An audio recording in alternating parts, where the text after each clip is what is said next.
Have you ever noticed that the same emotions keep coming back no matter how much you try to deal with them, you fix them, or even try to move past them? They just keep showing up again. Well, for many high achieving women, this can be especially frustrating. You're thoughtful, you're self aware and capable, and yet the same feelings like frustration, anxiety, hurt, or self doubt, they just keep resurfacing. And then when they do, you might try to think your way through it, maybe stay busy and distracted, fix the situation, hoping that the emotion goes away, or just push that feeling right aside. But what many people don't realize is there's actually a hidden reason that these emotions keep coming back. And that's not because something is wrong with you. If we haven't met, I'm Judy K. Katz, a transformational coach and spiritual mentor. And for over 30 years, I've helped women move beyond survival patterns and step into a more authentic and empowered way of living. This video is part of my emotional awareness series, where we explore how emotions can actually become gateways to transformation. And in my last video, we talked about how to safely feel difficult emotions. But even when you begin to do that, you may still notice certain emotions just keep returning. So then the question becomes, why does this keep happening? Well, the reason emotions keep coming back is actually because they're connected to deeper beliefs that are held in our subconscious mind. These beliefs were often formed early in life. They're beliefs like, I'm not good enough, I'm not worthy or valuable, or maybe I just don't matter. Well, these are the core fear-based beliefs that actually drive us to try to stay in control to feel safe, or they move us to strive for results just to prove our worth.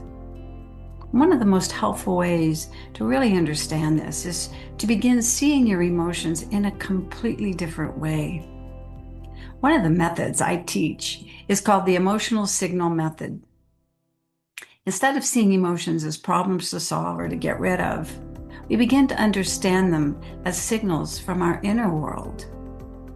I'll first explain the purpose of this method and what it can do for you, and then I'm going to walk you through it. So just like the dashboard light in your car, it tells you that something needs attention. Well, your emotions are signaling that a belief system has been activated, and it's alerting you to something you need to be aware of. So when you feel something like fear and anxiety, or hurt or frustration or shame, it's not random, but nor is it based on your outer circumstances. It's actually pointing to something deeper inside of you that needs to be seen.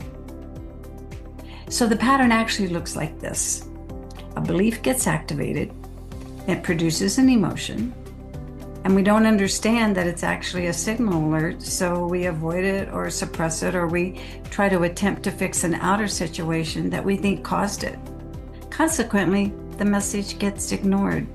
The belief stays in place, and the same emotion returns again and again and again. So the emotion isn't the problem, and it's not random, nor is it a direct result from something outside of us. It's an inner signal that's meant to alert us that one of our sometimes hidden fear-based beliefs that we assumed in our earlier life, which we thought was credible, that it's still running us.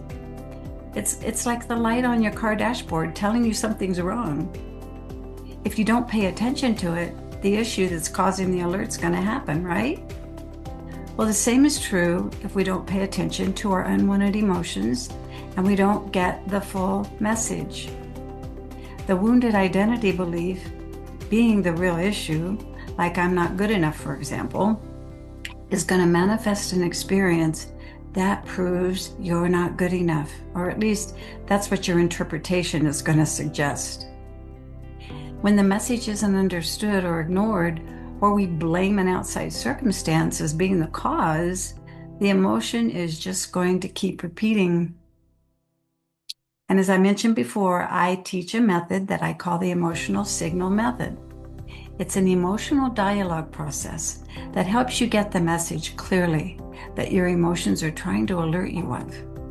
And so here's how it works. And I'm going to give it to you in the form of a simple practice, and I'm going to actually guide you through this. So the next time a familiar unwanted emotion arises, instead of trying to get rid of it, change it, or ignore it, I'd like to offer you a simple way to begin listening to it. So first, I'm going to invite you just to pause, and then to just take a few slow, gentle, deep breaths. And if you can, just allow yourself to be in a real quiet, reflective space, and most importantly, be in a soft listening space, not a space where you're trying to figure anything out. And then gently begin to ask yourself, what am I feeling right now?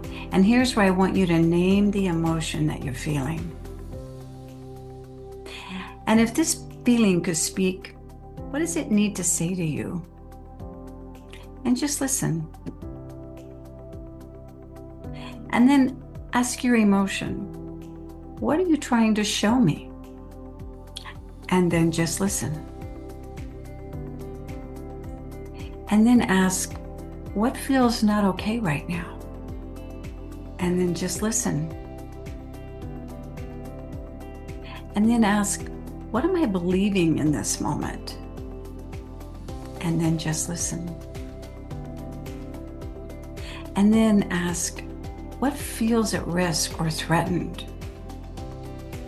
And then just listen. And then you might ask yourself, what does this feeling seem to be telling me about myself given these answers? You see, this is how we begin to understand what our emotions are actually trying to communicate to us. Now, you don't need to answer these questions quickly. In fact, I advise you not to. You're not trying to figure anything out. You're just simply listening, and then you're noticing what arises. And as you do this, I also want you to stay connected in your body and just notice what you're feeling, rather than trying to think of an answer in your head. So this is how you begin to shift from reacting to becoming aware of what maybe once was hidden. So again, the reason that your emotions keep coming back isn't because you're doing something wrong or that someone else is. It's because something deeper within you is trying to communicate with you. And when you begin to meet your emotions with compassionate awareness, and you truly listen to what it's pointing to rather than avoiding it, the pattern no longer needs to repeat, because this awareness is the doorway into the transformation that you're seeking. So if you would like to have additional guidance through this process, I do have a guide, the Roadmap to Freedom, that will help you to further understand what your emotions are communicating. And I've actually left the link to access this free guide in my title description below.